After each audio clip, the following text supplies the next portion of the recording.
investments in securities market are subject to market risks.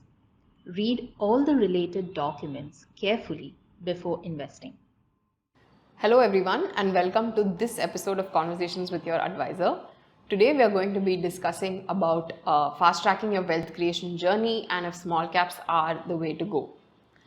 Often we have a lot of clients who come to us who are very ambitious with their goals and are looking to find out how fast they can double their money, what is the next multi-bagger idea that they can chase. They are looking at reaching their milestone corpus at a much faster pace. So often the question arises in terms of like what is the tool in terms of what they can use to be able to achieve these goals. And usually with large caps, the question is arising on how they can perform and their potential to perform. But there is a lot of excitement around small and mid cap space because they are companies which do offer like higher growth.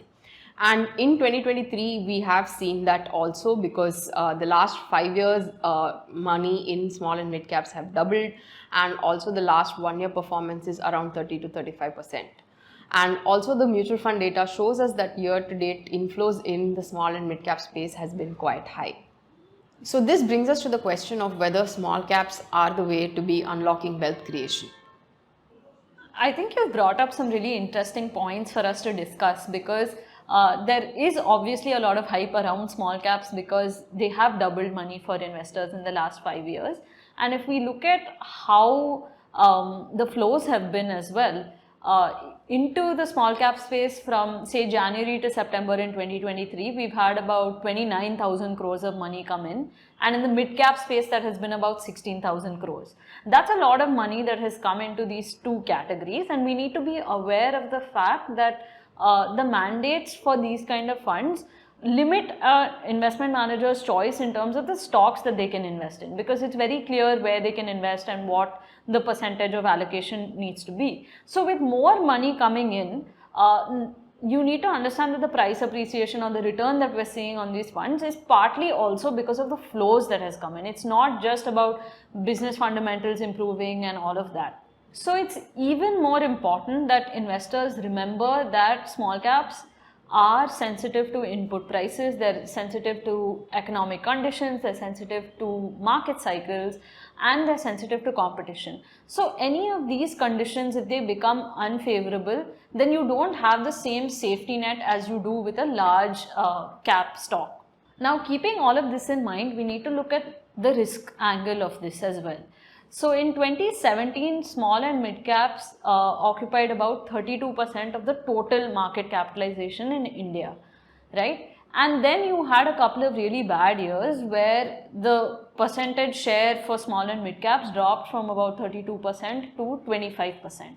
And now if we look at where we are today, we're at 35%. So the question really is, will history repeat, or is this time really going to be different? We have now seen both sides of this, the risk and the reward.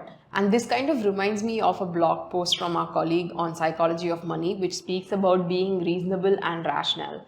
Obviously, being rational type of an investor would be the one who would want to wait and like pace out their investments in such a theme.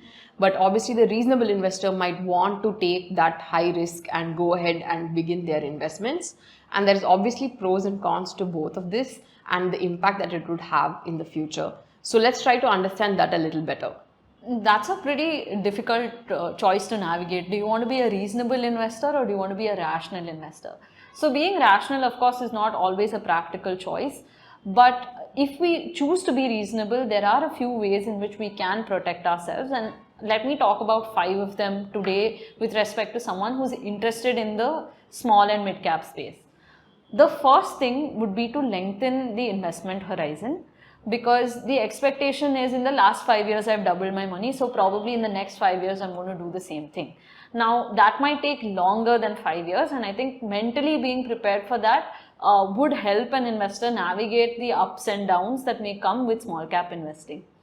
The second thing that they can do is to tranche their investments. So that means if I have 100 rupees to invest, I'm not going to put all of it in today, I'm going to put in some of it, and then when there's a correction I add in some more, and then when there's another correction I add in some more. So I pace my investments, And most importantly, in this strategy, you need to start slow. That's the third way that we can protect ourselves. Now, the fourth thing that we can do is to be aware of flows. So, I talked about mutual funds getting a lot of money from the market this year and how that could actually disrupt valuation. So, being conscious of that is really important, which leads us to the fifth point, which is to choose a product that actually focuses on risk management. So yes, you want to be in an aggressive growing theme. That's a great idea, but you also need to focus on risk management because that is the need of the hour. I think doing these 5 things could protect you and also help you move towards your wealth creation goal. Thank you for listening to this episode. If you'd like to know more about small cap investing and how the market is today, please get in touch with us.